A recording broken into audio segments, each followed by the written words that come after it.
Bien, merci à toutes et à tous de converger euh, sur ce moment de réflexion et de proposition, question de confiance que nous avons appelé. Merci aux amis du CEVIPOF, Martial Foucault, merci aux amis de la Revue Civique de faire cette convergence vers un lieu, un espace à la fois de réflexion et de proposition qui tranche en fait avec des moments parfois hystériques, on peut le dire, ou qui hystérisent la vie publique par certaines dérives de notre débat public et parfois médiatique. En tout cas, merci à Bruno Retailleau d'avoir accepté cette invitation, d'alimenter réflexion et proposition aussi sur l'enjeu de la confiance aujourd'hui, qui est un enjeu central. Nous allons en parler pour les institutions, pour les partis politiques, mais aussi pour d'autres acteurs de la société en France. Merci d'autant plus que la campagne régionale bat son plein, on le sait, et que vous avez aussi été au cœur ces jours-ci de débats, on va dire, houleux qui tiraillent votre famille politique, les Républicains. Euh, et avant de passer la parole à Martial Foucault, qui va poser les éléments de base de cette réflexion sur la confiance, je rappelle, cher Bruno Retailleau, les quelques étapes de votre parcours pour nos amis. Vous êtes évidemment aujourd'hui président du groupe LR du Sénat, qui est le plus puissant groupe parlementaire de cette Assemblée, 148 sénateurs, quand on prend les emparentés les rattachés. Mais vos racines familiales et politiques, on va dire, sont côté ouest. Hein, vous êtes né à Cholet, en Maine-et-Loire, et toute votre enfance et jeunesse était dans ce qu'on appelle le bocage vendéen. Ce qui n'a pas empêché que vos études supérieures se passent aussi à Paris, notamment à l'Institut d'études politiques Sciences Po Paris, rue Saint-Guillaume. Mais ensuite, vous avez eu vos engagements d'abord locaux.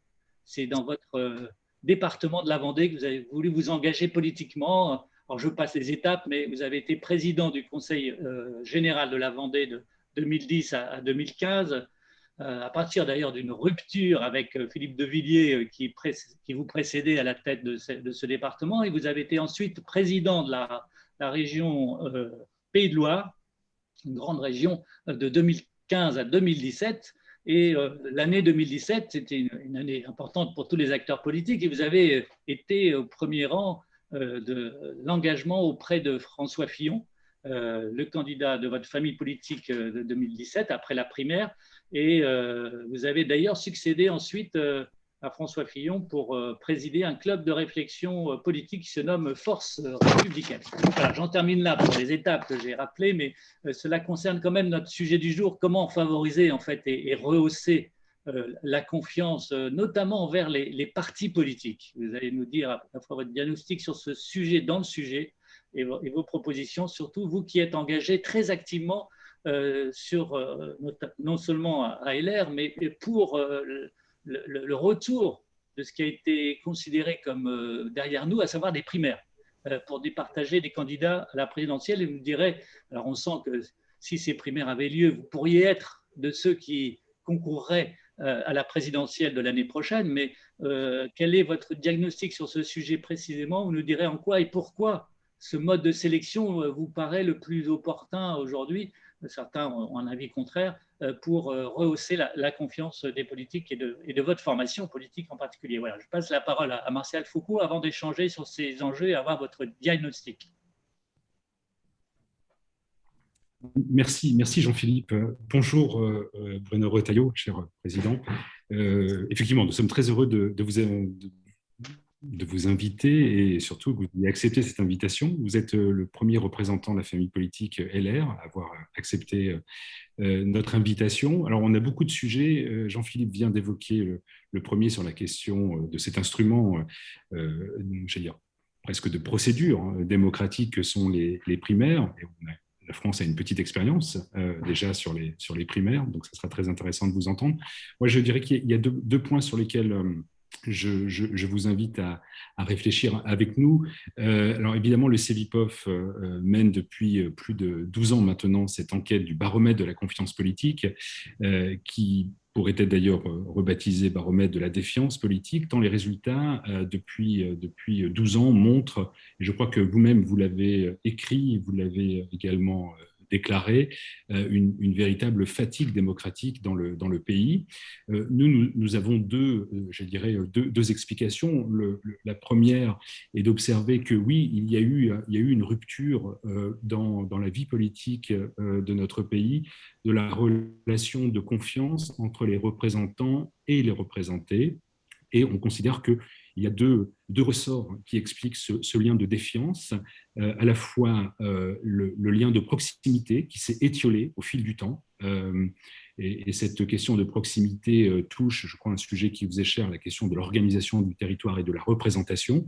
Et cela fait écho notamment au projet qui avait consisté à modifier les règles des modes de scrutin avec l'introduction de la proportionnelle, sujet qui a été pour le moment écarté, mais qui posait ou qui mettait en prime cette question du lien territorial. Et puis un deuxième ressort qui nous semble important, qui est celui, je dirais celui de l'exemplarité. Et cette question de l'exemplarité, n'oublions pas que à la fin des années 70, le député était la figure marquante de la vie politique française. Aujourd'hui, on voit au fil de nos enquêtes que le maire est le représentant préféré, celui en lequel on a le plus confiance. En France, ça n'a pas toujours été le cas, donc il y a eu un renversement au cours d'une courte histoire de moins de 40 ans. Donc les deux questions pour vous. Quel diagnostic et quelle lecture faites-vous des causes de cette défiance forte institutionnelle des Français vis-à-vis de leurs représentants? Et puis deuxième question, peut-être plus prospective, comment cette question de la confiance pourrait s'installer dans le débat actuel en France? Alors bien sûr, on pense tous à l'échéance présidentielle 2022, mais au fond, la confiance, ce n'est pas simplement le lien entre les représentants et les représentés. Est-ce que la confiance devrait être une pierre fondatrice de la manière dont sont fabriquées les politiques publiques? Est-ce que les politiques publiques ont vocation à recréer un lien de confiance? Et je termine en disant, moi j'ai été très frappé dans cette période de Covid d'observer qu'on s'attendait à ce que la France, par un esprit parfois conflictuel, un esprit de révolte, ne respecte pas, ne soit pas aussi obéissante qu'on aurait pu l'espérer sur les mesures de confinement. C'est plutôt le contraire qui s'est produit, qu'on compare à ce qu'on observe dans d'autres pays européens, un niveau très élevé de confiance. Pour autant, je ne pense pas qu'on puisse parler d'une forme exacerbée de civisme, parce que précisément, cela ne renvoie pas à un résultat majeur de notre travail, qui est un niveau de défiance interpersonnelle. La confiance vis-à-vis des autres, la confiance dans des relations d'interconnaissance, relations sociales, est très très faible en France. C'est vraiment ce qui nous singularise, parce qu'au fond, bien sûr, les Français ont peu confiance dans leurs représentants élus, notamment nationaux ou européens, mais cela est vrai en Italie, cela est vrai en Espagne, cela est vrai au Portugal.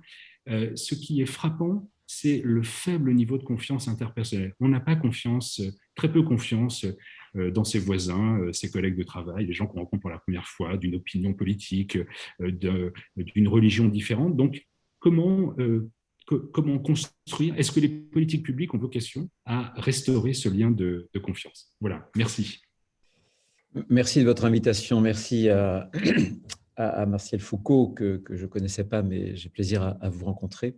Je suis un lecteur des travaux du CEVIPOF, et puis à Jean-Philippe Moinet, avec qui j'ai partagé quelques aventures dans notre vie estudiantine. Voilà. Merci de votre invitation sur une question que j'estime comme cruciale.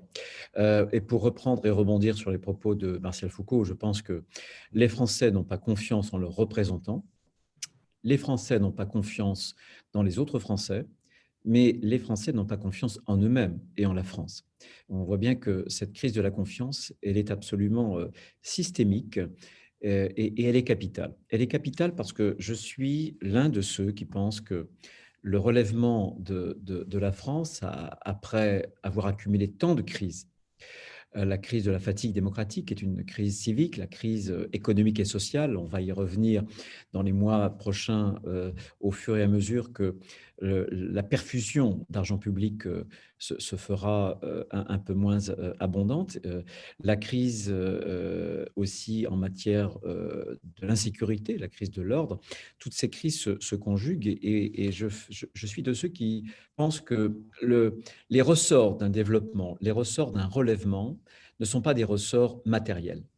Je pense que les ressorts d'un développement d'une société résident dans des facteurs notamment immatériels et la confiance, c'est ce qui permet à une société de croître, d'avancer, de se projeter.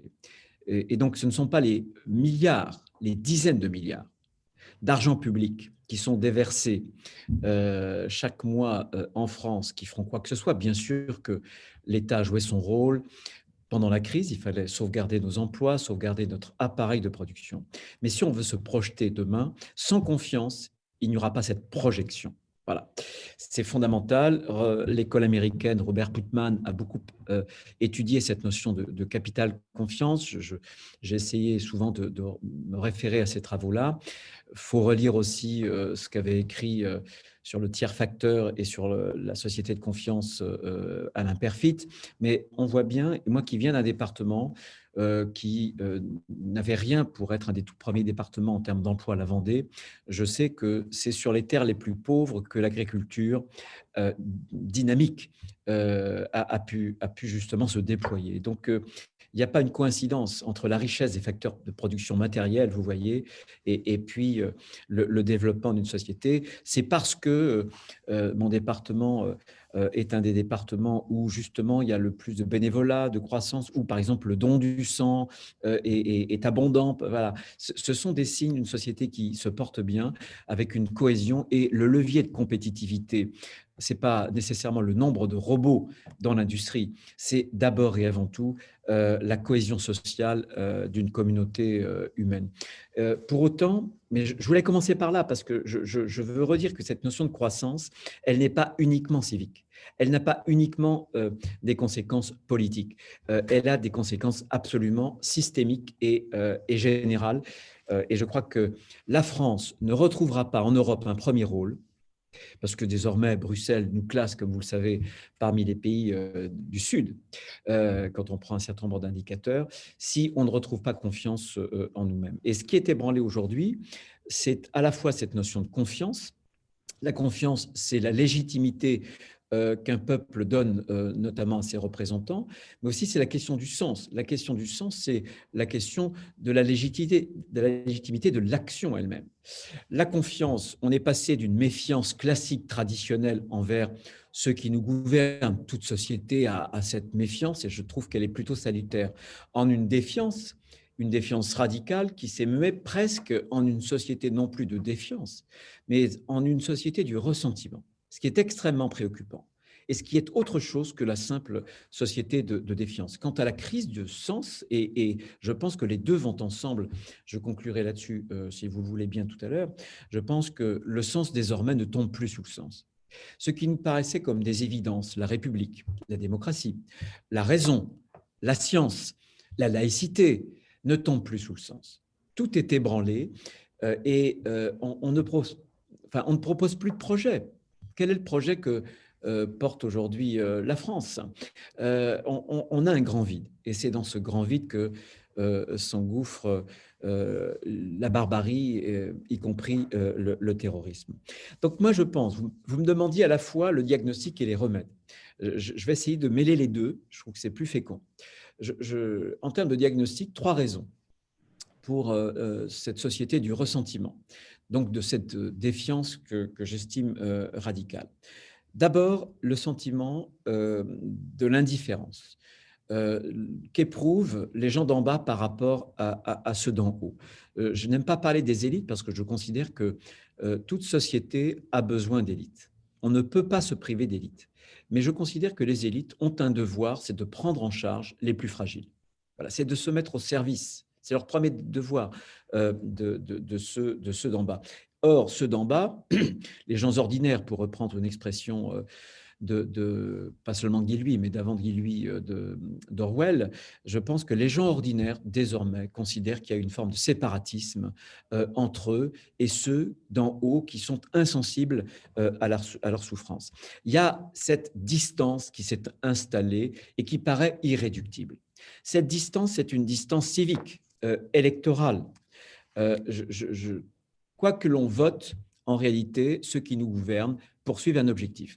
Ça a culminé, je fais un clin d'œil à Jean-Philippe Moinet, ça a culminé avec les affaires européennes, quand les Français s'expriment dans un référendum en 2005 et qu'ensuite on a le traité de Lisbonne. Ça a culminé avec la fameuse injonction, vous vous souvenez de ce qu'avait dit M. Juncker à la veille du traité de Lisbonne, lorsqu'il avait dit, écoutez, c'est simple, si c'est oui, on dira on y va, et si c'est non, on dira on continue.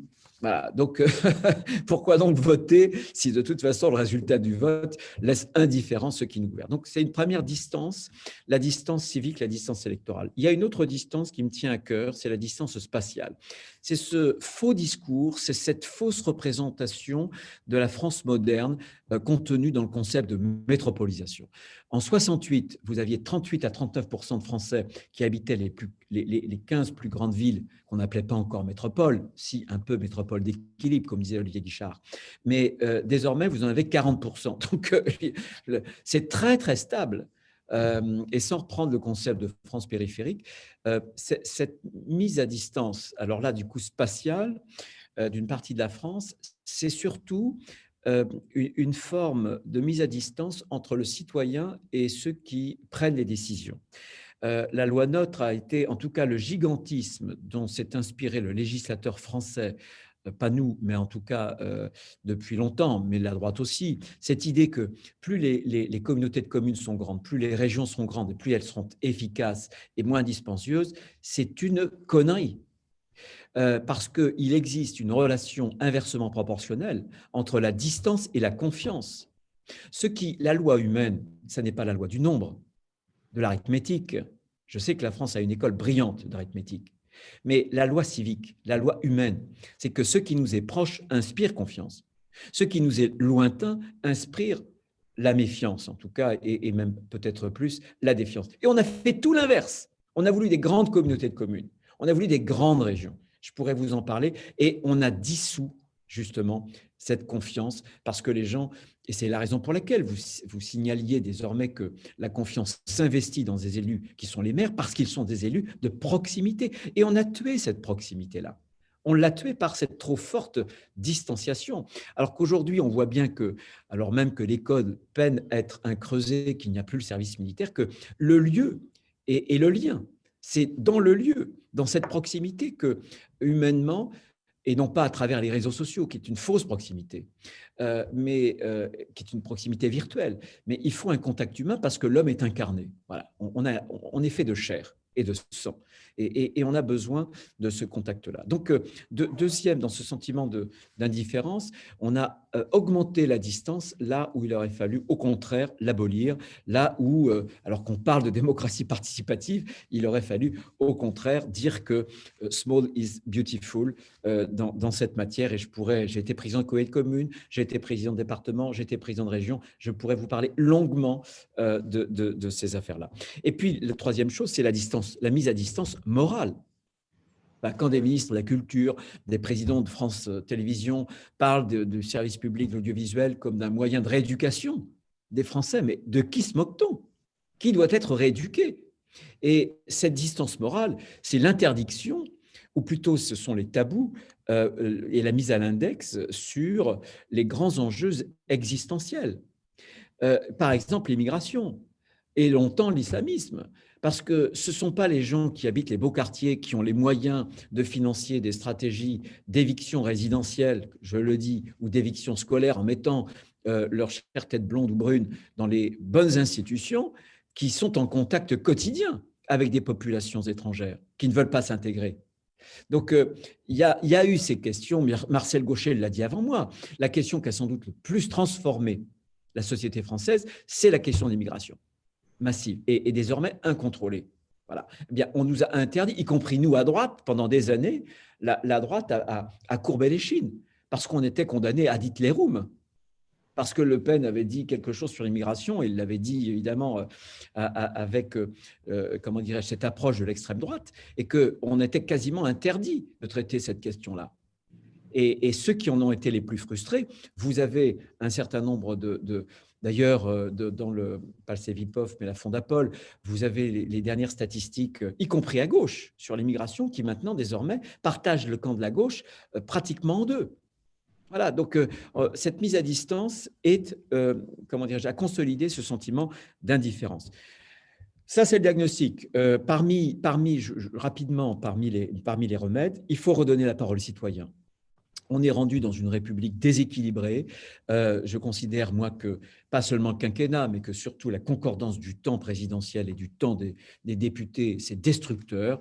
Les députés, désormais, représentent le président de la République plutôt que qu'ils représentent le peuple, dans la mesure où ils se sont fait élire parce que sur leurs affiches, il y avait la bouille et l'image du président de la République. Et ça, il y a un déséquilibre de la Ve République. Je suis, moi, pour une discordance du temps présidentiel et du temps législatif. Je suis pour réarticuler la démocratie, comment dirais-je, directe, et la démocratie parlementaire représentative. Je suis parlementaire, j'y tiens, je pense que c'est important, mais je pense qu'il faudra faire des référendums, sans doute à plusieurs questions, pour éviter que le référendum ne se transforme en plébiscite, mais on n'y coupera pas. On ne peut pas attendre 5 ans sans respiration démocratique, y compris même en comprenant là-dedans les élections de mi-terme que sont les élections territoriales. Et il faut que les partis, on pourra en reparler, se réinventent. Je pense que le parti traditionnel, je pourrais en parler, je pense qu'il faut aussi qu'on puisse créer des communautés numériques avec beaucoup plus d'interaction. Le parti de grand-papa où on cotise, où on colle des affiches, où on remplit les salles, c'est terminé. C'est absolument terminé. De ce côté-là, En Marche n'a rien de réinventé et il n'y a pas de parti, il y a un président, mais il n'y a pas de parti. Donc, retenez la parole au peuple et aux gens, et redonner aussi du pouvoir à la société, décider localement. Je suis girondin et je pense que c'est dans une société complexe, une décision efficace, c'est une décision prise proche du terrain, et quand elle est prise proche du terrain, elle est plus acceptée. Voilà, donc on a confiance et la confiance renaît. Donc redonner plus de pouvoir à la société, c'est revigorer vraiment comment dirais-je, cette décentralisation, décider localement. Décider aussi l'entreprise. Je suis pour un capitalisme participatif. On doit aller plus loin en matière d'actionnariat, en matière d'intéressement, de participation. Ce sont des choses qui sont réservées pour des grandes entreprises, et beaucoup d'entreprises, des centaines de milliers d'entreprises françaises qui font du bénéfice, aimeraient pour partager plus facilement avec une exonération de charges les fruits de leur croissance. Il faut aussi revigorer tout ce qui est associatif. Je pense que l'action sociale doit passer. Moi, j'ai travaillé comme président du département avec beaucoup d'associations, je pense aux apprentis d'Auteuil, etc., qui étaient plus efficaces que nous, parce qu'ils portent une solidarité qui n'est pas une solidarité anonyme, une solidarité verticale, mais beaucoup plus humaine, beaucoup plus horizontale. Ils sont plus agiles. L'État ne peut pas tout faire. Aujourd'hui, ce matin, en région des Pays de la Loire, il y a 150 000 peut-être lycéens, 150 000 collégiens qui ont pris un bus. C'est une compétence désormais régionale qu'on a attribuée non pas à une association, mais à des entreprises privées qui sont beaucoup plus, là encore, efficaces que nous. Et enfin, il y a le modèle social que Emmanuel Macron a profondément étatisé et qu'il faudra là aussi revigorer à travers un paritarisme renouvelé. Il faut que cette question du syndicalisme en France, on la pose, et je pense que, notamment en matière de retraite, la Carco gérée par les syndicats est beaucoup mieux gérée que le régime général. Donc on a des preuves. Et c'est un homme de droite qui vous le dit. Donc, je pense qu'une société de confiance, vous voyez, c'est une société où on agit localement, où dans l'entreprise, il y a un capitalisme actionnarial, où on fait confiance à des associations et où on revigore le paritarisme. Deuxième diagnostic sur le sentiment, après le sentiment d'indifférence, ce sentiment d'impuissance. Ce qui tue la confiance, c'est que les Français sentent que ceux qui les gouvernent n'ont plus le pouvoir, et que, en tout cas, il n'y a plus de résultats aux politiques publiques. Et ça, c'est terrible, c'est destructeur c'est une arme massive de la confiance, ne plus avoir de résultats.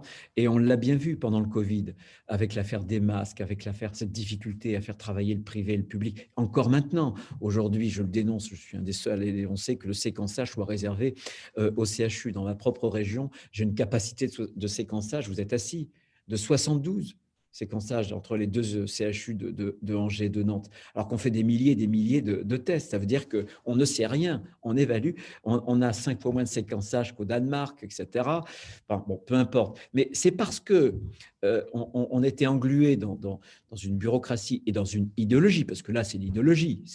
Le privé, demain, vous appuyez sur le bouton, il vous fait des milliers de séquençages et des centaines de milliers. Mais là, on n'a pas appuyé sur le bouton, exactement comme il y a un an. Et du coup, quand il n'y a pas de résultat, du coup, il y a les tests conspirationnistes.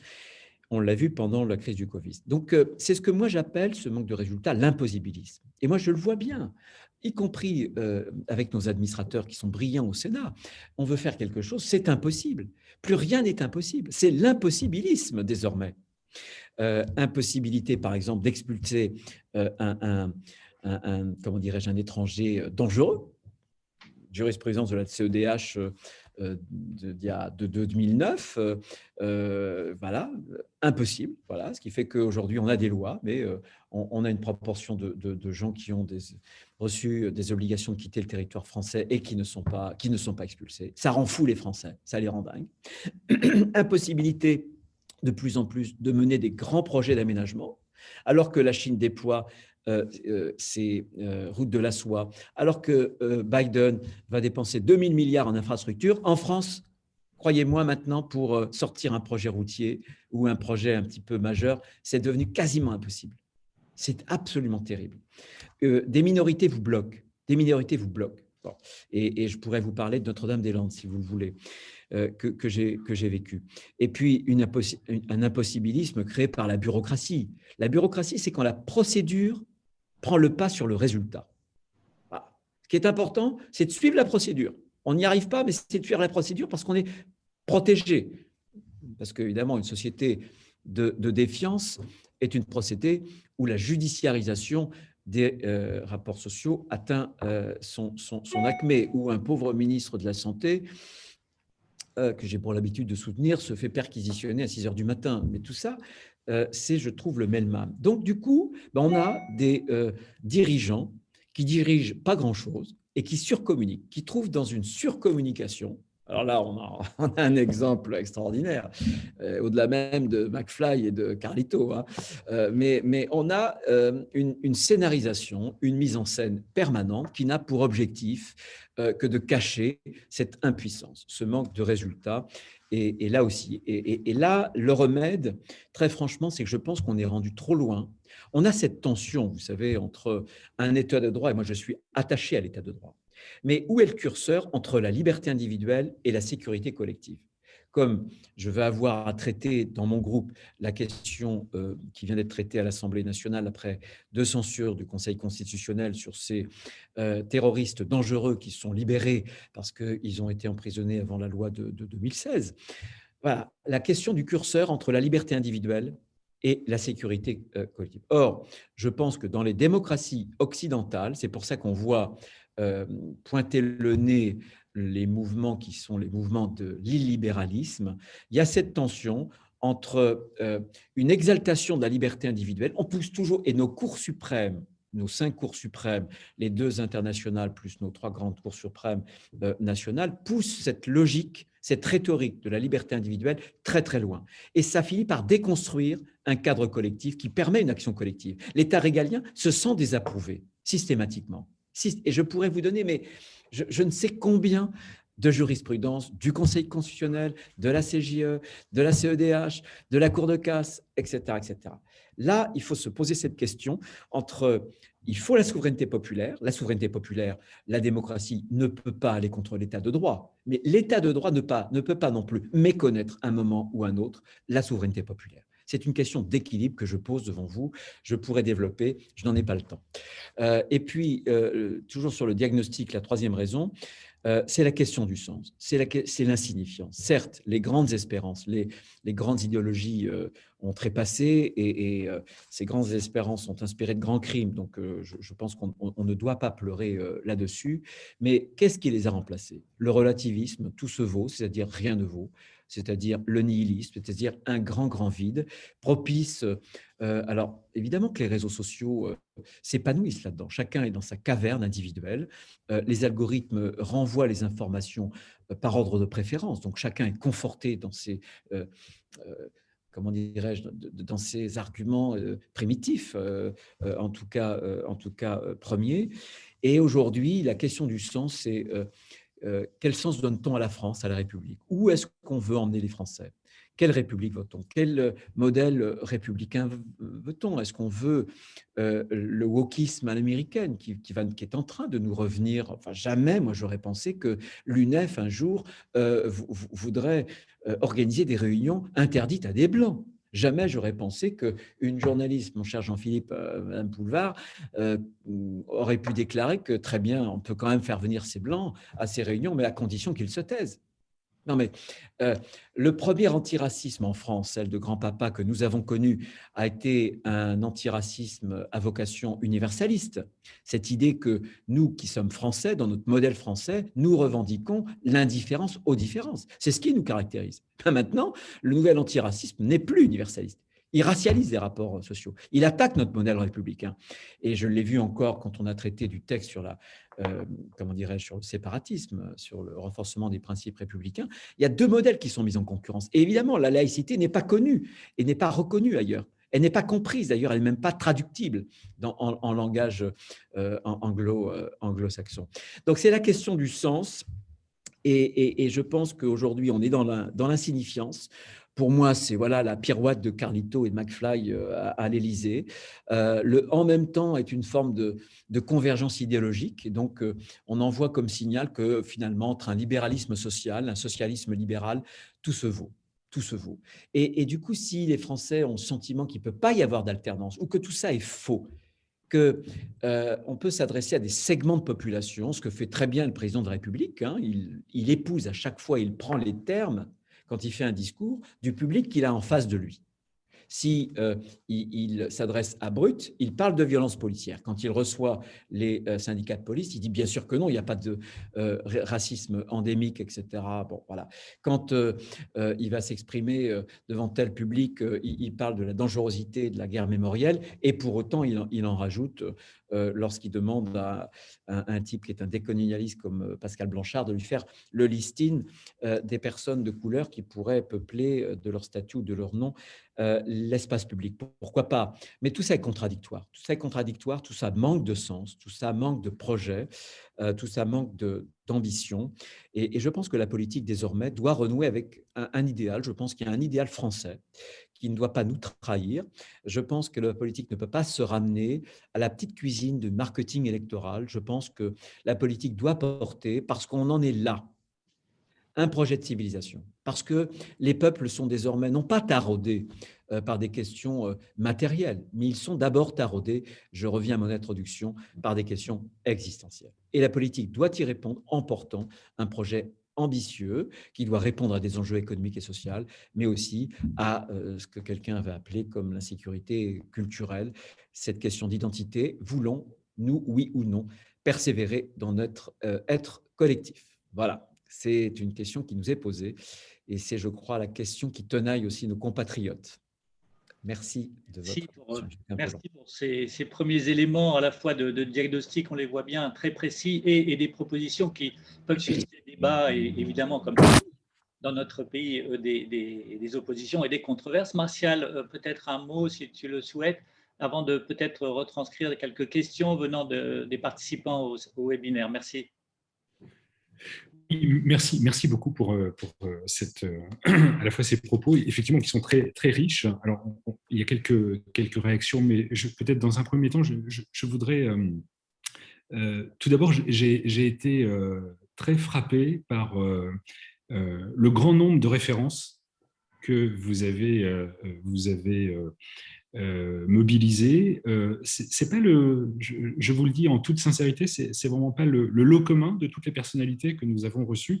Et je trouve que c'est très précieux dans ce moment où on a quand même besoin aussi de références théoriques importantes pour comprendre ce qui se passe. Et vous avez dit au tout début de votre propos quelque chose qui me semble très intéressant. Vous avez parlé d'une société du ressentiment qui pouvait aujourd'hui se mettre en place. Et je voudrais aller un petit peu plus loin, puisque vous avez fait cette distinction en indiquant que finalement, le développement de nos sociétés ne passe pas, sociétés démocratiques avancées, ne passe pas nécessairement par le matériel, mais par l'immatériel. Mais en même temps, on voit bien que quand on parle d'investissement public, on a besoin de matériel. Mais je crois que le plus important, et je voudrais vous poser une question en ce sens, en fait, c'est ce que certains, et je pense notamment aux travaux de Daniel Cohen sur la société post-industrielle, en disant que on est rentré dans une ère post-moderne. Ce qui compte, c'est l'autonomie, l'indépendance, et qu'au fond, aujourd'hui, ce qui fait cohésion sociale, c'est pas tant une accumulation matérielle qu'une accumulation immatérielle. Alors, ça peut être séduisant comme vision. Ça soulève un point et qui moi, m'interroge fortement sur le lien de la confiance, qui est: est-ce qu'une société du ressentiment est finalement la pierre philosophale à tous les problèmes de confiance? Je vais le dire autrement. Vous avez parlé de la peur tout à l'heure, on peut parler aussi de la colère, et moi je pense qu'on a achevé une période du XXe siècle qui était un siècle des idéologies. C'est la naissance des partis politiques, c'est la manière dont on se représente le monde. On a besoin de références idéologiques. Et il me semble que ce début du XXIe siècle, et c'est une provocation quand je vous dis ça à vous qui avez ce parcours politique, est-ce qu'au fond le XXIe siècle n'est pas un siècle où les idéologies vont disparaître au profit, j'allais dire, d'une forme de subjectivisme dont on ne pourrait pas dessiner aujourd'hui les frontières, mais quand vous parlez de société du ressentiment, pour moi, c'est effectivement une démocratie de l'émotion qui remplace une démocratie structurée autour des idéologies. Est-ce que cette situation ne rend pas impossible le travail d'un parlementaire comme vous, d'un responsable politique, pour précisément définir les balises de cette société? Est-ce qu'au fond, il faut avoir peur d'une société du ressentiment? Bien sûr, il faut en avoir peur. Pour répondre rapidement, parce que là, il faudrait beaucoup de temps pour pouvoir y répondre. Ce que simplement j'ai voulu dire, c'est que la question de l'insignifiance, la question du sens, parce que moi, je suis troublé. C'est ce que je dis souvent à mes sénateurs lorsqu'on aborde un texte. Je leur dis, vous avez les meilleurs administrateurs. Ici, au Sénat, on a une technicité légistique qui est d'ailleurs reconnue. Elle n'est ni de droite ni de gauche. C'est un professionnalisme légistique. Mais je leur dis toujours, ça, c'est secondaire. Qu'est-ce que vous voulez faire? Quel sens vous voulez donner quand vous faites même un amendement? Vous croyez à quoi? Et cet amendement, quel effet il va produire? Bon. Ce que je crois, moi, c'est que la question du sens est liée à la question de la confiance. Et que la difficulté de nos sociétés démocratiques avancées, c'est qu'on a créé beaucoup, beaucoup de vide. Et ce vide, Hannah Arendt avait dit un jour, puisque vous aimez les références, que c'est dans le vide de la pensée que se déploie le mal, dans son grand ouvrage sur la banalité du mal. Mais j'y crois, c'est que quand vous n'avez plus d'absolu à proposer à des jeunes générations. Et du coup, il y a des jeunes générations qui sont séduites par le radicalisme. Parce qu'ils trouvent dans le radicalisme une sorte... Parce que nous, qu'est-ce qu'on leur propose? Une société de surconsommation, une société qui ne croit même plus en ce que l'on est. On débine la France en permanence. La France est la grande coupable, la coupable pour l'éternité. Elle est la figure même du crime, si j'ose dire, et on déploie un trésor d'actes de repentance. Comment voulez-vous agréger ces jeunes générations si on leur demande à la fois d'aimer la France et on leur dit que la France, elle est d'abord coupable, donc elle n'est pas estimable. Mais ce que je veux dire par là, c'est que c'est le relativisme. On a un siècle qui est dominé par l'individualisme, le relativisme, c'est-à-dire qu'on ne croit plus en rien. on crée du vide. Le même temps est un relativisme. Et ça rend fou les gens. Ça ne recoupe pas l'archipel français, les îlots les uns avec les autres. En s'adressant, en donnant à ce que chaque archipel aime à entendre, on conforte momentanément d'ailleurs l'archipel, jusqu'à ce qu'ils se rendent compte d'ailleurs qu'il y a un mot totalement différent qui est prononcé vis-à-vis d'un autre archipel. On creuse les fractures. On creuse les fractures. Donc, on ne peut créer que du désordre et que de la discorde. Mais très, très franchement, le relativisme n'est pas producteur de sens. Le relativisme est destructeur de sens. Et je pense qu'on a là le résultat d'une déconstruction de la French Theory qu'on a exportée aux États-Unis, qui nous revient d'ailleurs avec le wokisme, la cancel culture, mais on a tout déconstruit. Et le mal-être français, cette idée que les Français eux-mêmes ne croient pas en eux, tout simplement parce qu'on habite le monde dans une forme collective, dans une figure collective qui est l'État-nation et qui est la République. Et depuis 30 ans ou 40 ans, on a déconstruit patiemment l'État qui est devenu totalement bureaucratique, qui sait dépenser, mais qui n'agit pas. Cette crise l'aura formidablement montré. Elle leur a montré un paradoxe aux Français, c'est-à-dire qu'on est le pays où on a la plus forte dépense publique, les impôts les plus élevés, et malheureusement, que ce soit pour notre système de santé, que ce soit pour l'école, cette dépense publique, elle est inefficace. Donc, l'État déconstruit, la nation communautarisée et la République, le modèle républicain, là aussi, mise en concurrence avec un modèle anglo-saxon où désormais, bien sûr, l'intégration a échoué et on ne veut même plus parler d'assimilation. L'assimilation qui est pour moi la réussite d'une intégration, enfin en tout cas un parcours d'intégration réussi. Donc voilà, je réponds rapidement et de façon générale à votre point de vue, mais si on ne croit plus en rien, on n'a confiance en personne.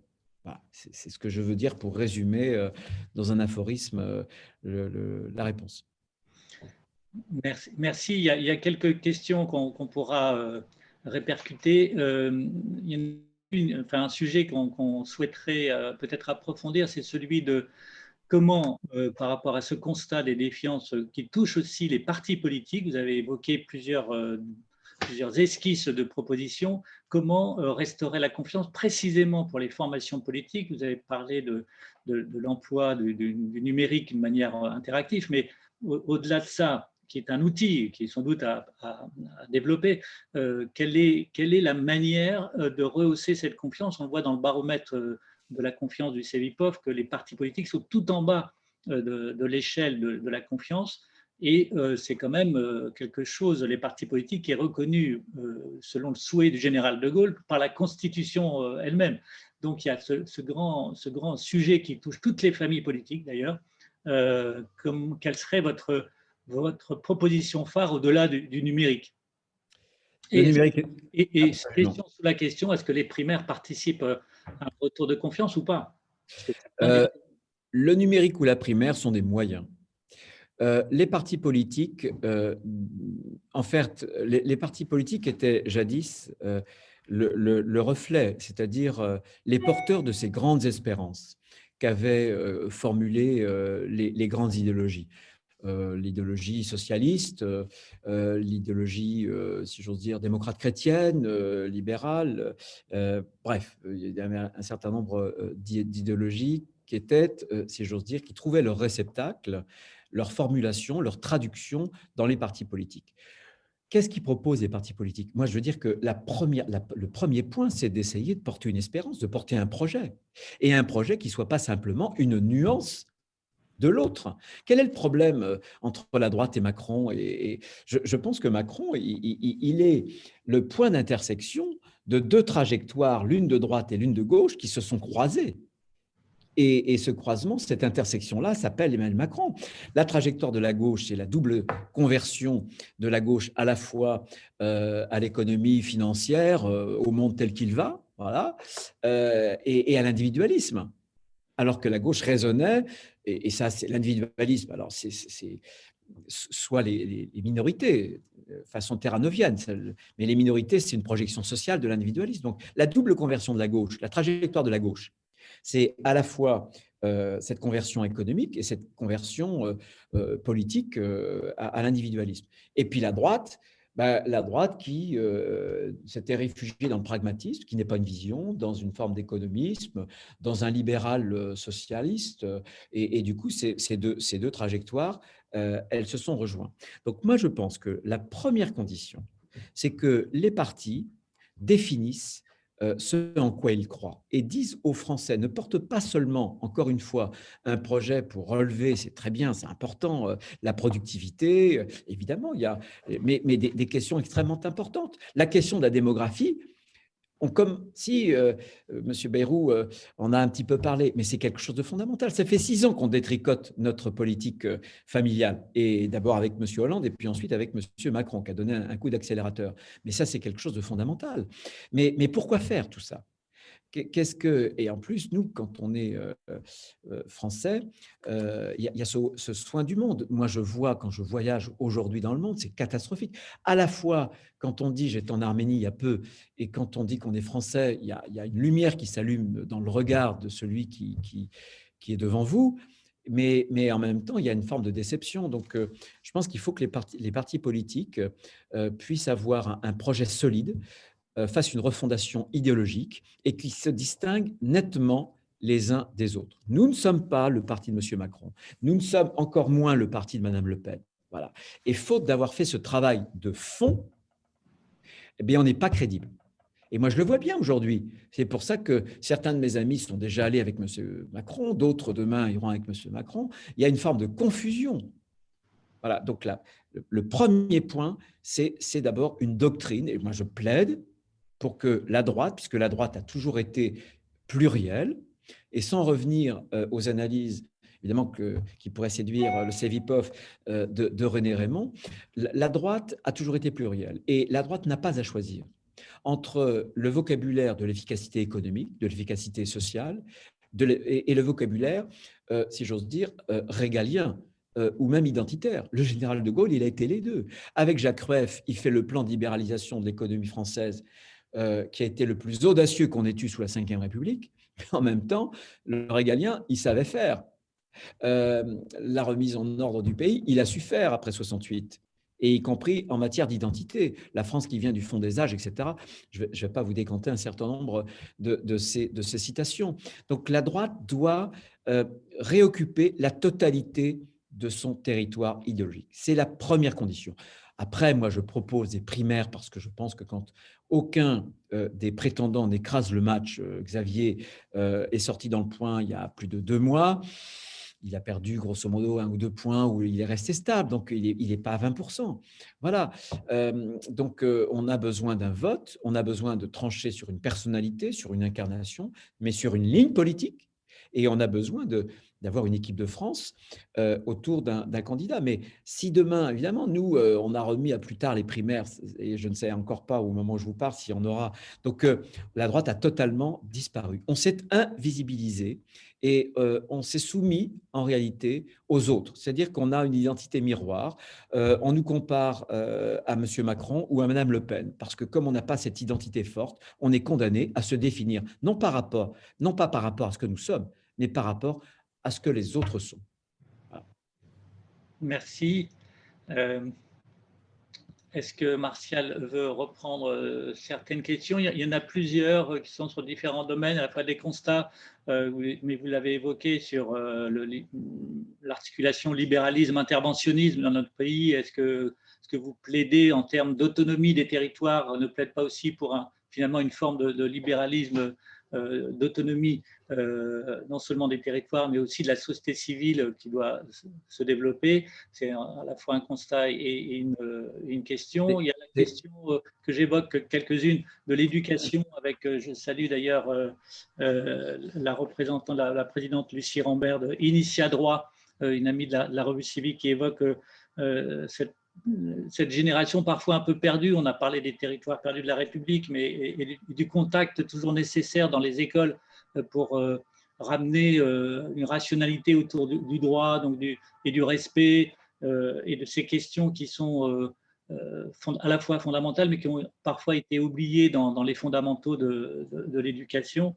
Il y a une question aussi de Philippe Rayet, le journaliste, qui évoque à la fois ce que vous évoquiez, à savoir l'enjeu civilisationnel, mais est-ce que s'il est perçu comme trop intellectuel ou abstrait, dit-il, est-ce qu'il n'y a pas le risque, comme a pu être celui qui a encouru François-Xavier Bellamy de votre formation politique aux élections européennes, c'est de se retrouver finalement pas tant que ça identifiable au-delà de cette intention civilisationnelle et prise en étau entre un courant qui pourrait être psychologiquement qualifié d'optimiste qu'a pu vouloir incarner la République en marche, et puis ceux qui sont dans l'accentuation, voire l'instrumentalisation des peurs et des instincts les plus parfois primaires qu'est l'extrême droite. Donc il y a ce risque de prise en étau, y compris dans ce vœu, cette intention civilisationnelle. En tout cas, c'est la question de Philippe Rayet.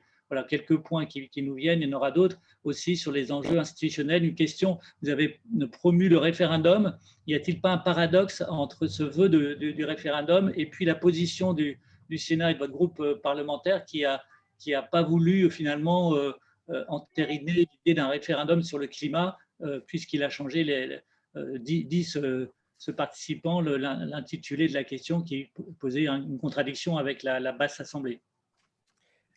Et donc, Bon, qui était une manière de voter en voilà, ça fait plein de choses, Jean-Philippe. Bon, alors, merci de conclure en quelques minutes à partir de ces éléments ou d'en choisir.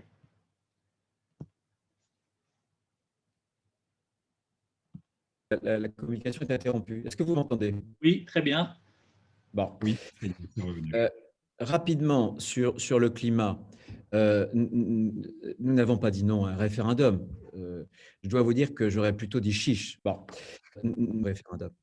J'aurais aimé connaître le résultat d'un référendum à l'automne prochain. Donc, on n'a pas suivi, si j'ose dire, notre intérêt électoral. On a suivi l'intérêt supérieur du pays. Le terme de garantie, parce qu'il s'agissait de cela, le terme de garantie a été absolument dénoncé dans un avis du Conseil d'État qui est un des avis les plus limpides, que je vous invite à relire. Le terme de garantie donnait une quasi-obligation de résultat. Ça veut dire qu'en installant le mot de garantie dans la Constitution, on ouvrait un champ jurisprudentiel tel que le constituant se défaisait de son pouvoir normatif au profit d'une jurisprudence qui aurait été foisonnante et où on aurait introduit le virus de la décroissance. C'est bien cela. Or, moi, je ne veux pas, comme je vous l'ai dit tout à l'heure, la crise de la confiance en France vient du fait que, en réalité, la légitimité de la décision a été déplacée de la souveraineté populaire à une nouvelle caricature jurisprudentielle où le droit se fait loin du peuple. Voilà. Donc ça, première raison. Donc, le constituant et non pas celui qui fait la jurisprudence. Deuxième chose, pas de virus de la décroissance. Voilà. Et donc, on n'a pas dit non au référendum, mais simplement, on ne pouvait pas introduire, en plus, il y a la charte qu'avait introduit Jacques Chirac, qui donne le Conseil constitutionnel, par 2 décisions de janvier et de décembre 2020, a reconnu désormais que l'objectif de préservation de la biodiversité, de l'environnement étaient des objectifs à valeur constitutionnelle. Par conséquent, le Conseil constitutionnel, notre Cour suprême en France, a tous les outils pour que, sur un règlement, sur une loi, etc., sur des actes administratifs, y compris par la QPC, de vérifier la conformité de cet objectif à notre Constitution. Donc, on ne peut pas, si vous voulez, parce qu'il y a une convention citoyenne qui est le fruit de la démocratie, de la courte paille et du hasard, et qui propose, et qui note mal le président de la République, qui, pour se rattraper, veut modifier la Constitution, on ne peut pas, nous, adhérer au terme de garantie qui, d'ailleurs, je vous redis, quand le président de la République a voulu modifier, il y a 2 ans, la Constitution, y compris l'article 1er, y compris sur l'environnement, souvenez-vous, quel est le verbe qu'il nous a proposé à l'époque et qu'il a proposé et qui a été voté en première lecture à l'Assemblée nationale? Pas le mot garantir, c'est le mot préserver. Vous voyez? Donc, resituons bien les choses. Le Sénat n'aime pas les coups politiques, surtout quand ils peuvent entraîner des conséquences extrêmement graves pour l'avenir, au moment même où on doit réindustrialiser le pays. Parce que tout ça, en réalité, aurait non pas fait du mal aux activités tertiaires de trading financier, etc., aurait fait du mal, en fait, aux activités de production industrielle ou agricole, en abandonnant notre pouvoir, encore une fois, aux juges. Deuxième question sur les territoires, la société de confiance. Oui, je veux une société de confiance. Je pense qu'il faut… Emmanuel Macron a voulu… Ce n'est pas que lui, je pense qu'il y a un grand mouvement avec les chaînes d'information continue, avec les réseaux sociaux, mais il y a une ubérisation de la politique. Je veux dire, il y a une désintermédiation. Mais alors lui, il est allé très très loin. Et jamais d'ailleurs, et y compris sans être en temps de crise, le recours à l'ordonnance, c'est incroyable. Et vous savez qu'il faut, pour une loi, pour être votée, 235 jours, et il faut à une ordonnance, pour aller de la loi d'habilitation à la loi de validation, pratiquement le double, à peine 400 et quelques jours. Donc, ce n'est pas une question de rapidité, c'est simplement, on veut se passer du Parlement. Bon, donc, entre le Parlement, les corps intermédiaires, etc. Alors, évidemment, quand dans une crise, il se rend compte qu'il a fait des bêtises, par exemple, il a tellement ubérisé des intermédiaires qu'il se retrouve effectivement face aux gilets jaunes, c'est-à-dire il n'y a plus d'intermédiaires, il y a le président de la République face aux Français qui sont en colère. Ah ben, ça peut devenir grave. Ou quand dans la crise sanitaire, c'est le bazar, ah ben là, il y a la notion du maire qui revient, le couple maire-préfet. Bon, comme on avait eu le grand débat où on s'est appuyé sur les maires. Donc, je crois que c'est ce que je veux dire. La société de confiance doit passer par une société de la subsidiarité, par des corps intermédiaires. C'est moi qui vous dis qu'il faut des syndicats qui soient plus puissants, qu'il faut que notre modèle social ne soit pas géré par l'État totalement, parce que l'État se gère mal. Et comme il gère mal les finances publiques, il gérera mal la sécurité sociale. Nos retraites, le projet de retraite était un projet d'étatisation totale qui se cachait derrière le grand mot de réforme systémique. Mais ça, là encore, si on avait du temps, je pourrais vous démontrer comment ce truc-là a été conçu de A à Z sur un format fonction publique et d'étatisation. Donc, c'est ce que je veux dire. Je crois que la décentralisation, c'est donner les moyens à la société de s'organiser, d'agir, de décider localement. Voilà, la commune, le département, la région. Je pense qu'on a un peu trop de niveaux. Moi, je suis pour le conseiller territorial qui fusionnerait les deux assemblées régionales et départementales dans un seul homme, une seule femme. Voilà. Mais je suis pour… dans la loi 4D, je proposerai un amendement pour régionaliser les ARS. Évidemment. Bon, donc voilà, j'essaie de répondre rapidement à tout cela. Il y avait peut-être une question que j'ai oubliée sur l'école, non? Il y a quelque chose sur les… Sur l'importance de rétablir, c'est l'expression, le contact avec les jeunes dans les écoles sur des sujets qui ont parfois été sous-estimés dans leur importance actuelle et future. Et je suis une structure qui s'appelle Initia Droit, qui fait intervenir des professionnels du droit dans les écoles, notamment des quartiers populaires. Bien sûr. Je vais faire des propositions d'ailleurs dans quelques semaines sur l'école. Je pense qu'on ne réformera pas par le haut l'éducation nationale en France, mais qu'il faut créer des espaces de liberté, qu'il faut les multiplier, qu'il faut revenir à des choses un peu plus classiques avec, comment dirais-je, des programmes qui soient simples, qui ne soient pas jargonnants. Ce que je veux dire sur l'école, et je ne demande pas une occasion de le faire quand je suis sur le territoire, que j'inaugure des écoles, etc., je m'adresse toujours en conclusion aux parents. J'ai toujours des parents d'élèves, alors que ce soit une école privée, une école publique, une délégation, qui sont des parents qui sont impliqués, pour leur dire que l'école ne peut pas rattraper les échecs des familles, voyez, et que l'école est un lieu d'instruction. Mais elle peut difficilement être aujourd'hui, alors qu'elle est concurrencée par les écrans, par d'autres intermédiations. Je pense que le rôle de la famille, il est capital. Il est absolument capital, on le voit bien. Et la maladie de l'institution familiale rejaillit évidemment sur les enfants. Et ne demandons pas à l'école de rattraper des échecs quand des familles… comment dirais-je, alors il y a des familles qui sont en difficulté, il faut les aider, mais la notion de parentalité est une notion qui n'est plus du tout évidente aujourd'hui. Je l'ai souvent observé comme président de conseil général, mais voilà, l'école n'est pas c'est la famille qui est d'abord le lieu de l'éducation. Et je pense qu'il faut relancer une politique familiale plus ambitieuse.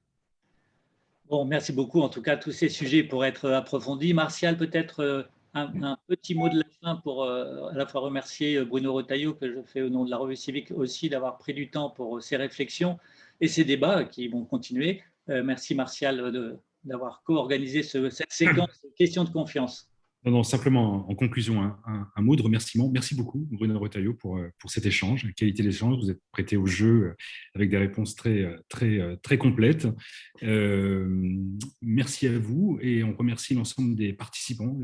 Forcément, il y aura quelques frustrations de questions que nous n'avons pas pu poser, mais je crois que nous avons eu une séance très riche ce matin. Merci à toutes et merci à tous.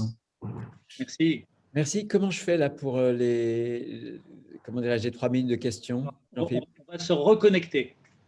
Alors, Très bien. d'accord. Merci.